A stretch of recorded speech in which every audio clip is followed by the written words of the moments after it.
नमस्कार, मैं हूं आपके साथ अभिषेक पुंडीर। क्या थे और क्या हो गए, ये बात ज्योतिरादित्य सिंधिया पर बिल्कुल सटीक बैठती है। कांग्रेस में अपने समर्थकों को नाराज करके बीजेपी में धूमधाम से शामिल हुए थे ज्योतिरादित्य सिंधिया, लेकिन चुनाव से पहले ही उनके समर्थक अब धीरे धीरे उनका साथ छोड़कर जाने लगे हैं और अब तो बीजेपी के लिए वो बोझ भी बन गए हैं। सिंधिया, ऐसा कहा जा रहा है। इसके साथ ही साथ ना ही समर्थक और ना ही बीजेपी के कार्यकर्ता अब उनकी मदद कर रहे हैं। ऐसे में अब कोलारस से विधायक ने इस्तीफा दे दिया है। क्या है पूरा मामला, इस रिपोर्ट में देखिए।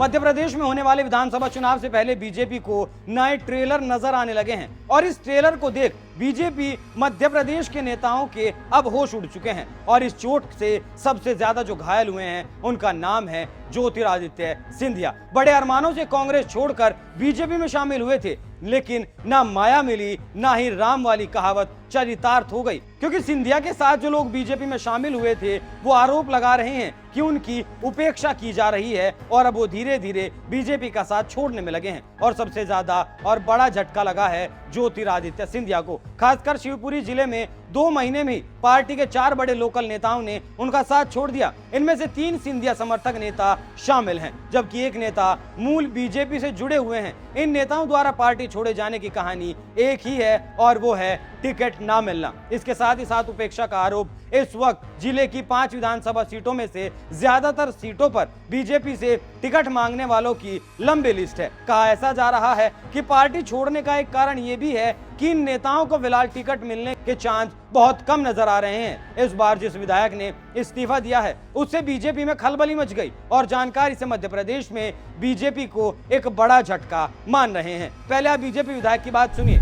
लेकिन जब से जोड़ तोड़ की सरकार बनाई है, मेरा मध्य प्रदेश त्राही त्राही हो गया है। मैं और कोई आरोप नहीं लगाना चाहता, इतना ही कहना चाहता हूं कि भ्रष्टाचार के साथ साथ ऐसे अनेक ऐब इनके मंत्रियों में हैं जो प्रदेश को शर्मसार करने वाले हैं।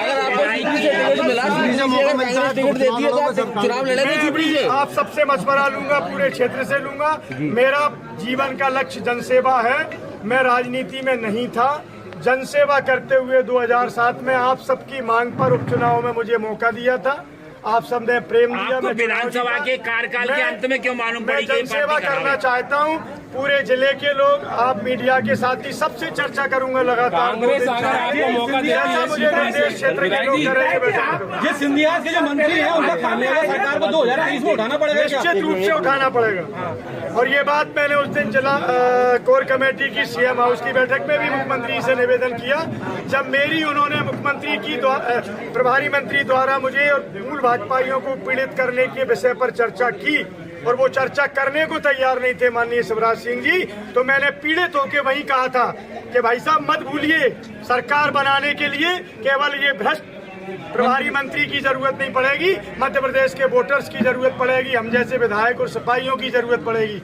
इतना कहने के बाद भी प्रभारी मंत्री के साथ मुझे 5 मिनट बैठा करके 3.5 साल में माननीय शिवराज सिंह जी या शीर्ष नेतृत्व ने उचित नहीं समझा। अगर शिवपुरी विधानसभा से कांग्रेस आपको मौका देती है, उम्मीदवार बनाती है, तो आप तैयार हैं इसके लिए? मैं कह रहा हूं ना कि जनता जनार्दन, शिवपुरी शहर के लोग, कोलारस जिला, करेरा, पिछोर में सब जगह सेवा करता हूं। 2, 4, 6, 8 दिन में जो भी आपके सुझाव आएंगे जन सेवा के लिए मैं उस पर अमल करूंगा। और आप सब कहेंगे कि राजनीति आपके लायक नहीं है तो मैं राजनीति करूंगा भी नहीं, मैं जनसेवा करूंगा। क्या कारण है कि अंतिम निर्णय कब तक लेने वाले हैं? जैसे आप सबके पर्याप्त सुझाव आ जाएंगे, आज से ये संदेश जाने के बाद सैकड़ों टेलीफोन आएंगे, सैकड़ों जगह से आप लोगों का मशवरा होगा। मैं भी अपने जो शुभचिंतक है जनसेवा में मेरी मदद करते हैं, 100-200-500 लोगों को मैं भी टेलीफोन लगाऊंगा, सब लोगों का सर्वसम्मति से।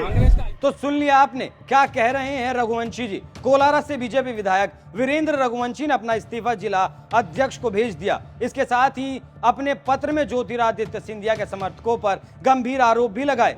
विधायक वीरेंद्र रघुवंशी ने कहा कि मैं अपनी पीड़ा मुख्यमंत्री को बता चुका हूं, नए भाजपाइयों से पुराने लोग त्रस्त हैं, हमारी कोई सुनवाई नहीं होती, तो आप समझ गए होंगे कि क्यों ज्योतिरादित्य सिंधिया अब अर्श से फर्श पर आ चुके हैं। अब ज्योतिरादित्य सिंधिया के गढ़ की कहानी आपको बताते हैं। सिंधिया का जहां रुतबा चलता है वो इलाका है शिवपुरी, और इस शिवपुरी में 5 विधानसभा क्षेत्र आते हैं। 2020 में प्रदेश में हुए सत्ता परिवर्तन के बाद सिंधिया के साथ कई समर्थक बीजेपी में आए, तो जो असली बीजेपी के कार्यकर्ता थे वो अपने आप को असुरक्षित महसूस करने लगे। फिर शुरू हुई वर्चस्व की लड़ाई और इसमें कांग्रेस ने बाजी मार ली और अब ज्योतिरादित्य सिंधिया के अस्तित्व पर खतरा मंडराने लगा है। जिले की 5 विधानसभा सीटों पर देखा जाए तो इस वक्त हालात ये हैं कि एक टिकट के लिए 5 से 6 प्रमुख दावेदार सामने आ रहे हैं। हर प्रमुख दावेदार अपने आप को जिताऊ उम्मीदवार बताता है। ऐसे में जिसको जहां से मौका मिल रहा है सिंधिया को छोड़कर भाग रहा है। ऐसे में जो राजनीतिक गलियारे में संदेश पहुंच रहा है वो ये है कि बीजेपी में बगावत हो चुकी है और सिंधिया अपने गढ़ में अपने कार्यकर्ताओं का बेख नहीं रख पा रहे हैं और इसलिए राजनीतिक रूप से सिंधिया की साख नीचे गिरने लगी है। अब देखना दिलचस्प होगा कि जब चुनाव आएगा तब सिंधिया कितना बीजेपी को फायदा पहुंचा पाते हैं। आप इस खबर पर क्या राय रखते हैं? अपनी राय हमें कमेंट कर जरूर बताएं। नमस्कार। लेकिन जब से जोड़ तोड़ की सरकार बनाई है मेरा मध्य प्रदेश त्राही हो गया है। मैं और कोई आरोप नहीं लगाना चाहता, इतना ही कहना चाहता हूं कि भ्रष्टाचार के साथ साथ ऐसे अनेक ऐब इनके मंत्रियों में हैं जो प्रदेश को शर्मसार करने वाले। आप सबसे मशवरा लूंगा, पूरे क्षेत्र से लूंगा। मेरा जीवन का लक्ष्य जनसेवा है। मैं राजनीति में नहीं था, जनसेवा करते हुए 2007 में आप सबकी मांग पर उपचुनाव में मुझे मौका दिया था। आप सबने प्रेम दिया। आपको विधानसभा के कार्यकाल के अंत में क्यों मालूम पड़ी? मैं जनसेवा करना चाहता हूं। पूरे जिले के लोग, आप मीडिया के साथ ही सबसे चर्चा करूंगा लगातार। कांग्रेस अगर आपको मौका देती है, मुझे निर्देश क्षेत्र के लोग कर रहे हैं। ये सिंधिया के जो मंत्री हैं उनका खामियाजा सरकार को 2023 में उठाना पड़ेगा। निश्चित रूप से उठाना पड़ेगा। और ये बात मैंने उस दिन जिला कोर कमेटी की सीएम हाउस की बैठक में भी मुख्यमंत्री से निवेदन किया, जब मेरी उन्होंने मुख्यमंत्री की प्रभारी मंत्री द्वारा मुझे और मूल भाजपाइयों को पीड़ित करने के विषय पर चर्चा की और वो चर्चा करने को तैयार नहीं थे माननीय शिवराज सिंह जी। तो मैंने पीड़ित होकर वही कहा था कि भाई साहब मत भूलिए, सरकार बनाने के लिए केवल ये भ्रष्ट प्रभारी मंत्री की जरूरत नहीं पड़ेगी, मध्य प्रदेश के वोटर्स की जरूरत पड़ेगी, हम जैसे विधायक और सिपाहियों की जरूरत पड़ेगी। इतना कहने के बाद भी प्रभारी मंत्री के साथ मुझे 5 मिनट बैठा करके 3.5 साल में माननीय शिवराज सिंह जी या शीर्ष नेतृत्व ने उचित नहीं समझा। अगर शिवपुरी विधानसभा से कांग्रेस आपको मौका देती है, उम्मीदवार बनाती है, तो आप तैयार हैं इसके लिए? मैं कह रहा हूं ना कि जनता जनार्दन, शिवपुरी शहर के लोग, कोलारा जिला, करेरा, पिछोर में सब जगह सेवा करता हूं। 2, 4, 6, 8 दिन में जो भी आपके सुझाव आएंगे जन सेवा के लिए मैं उस पर अमल करूंगा। और आप सब कहेंगे कि राजनीति आपके लायक नहीं है तो मैं राजनीति करूंगा भी नहीं, मैं जनसेवा करूंगा। क्या कारण है कि चार में अंतिम निर्णय कब तक लेने वाले हैं?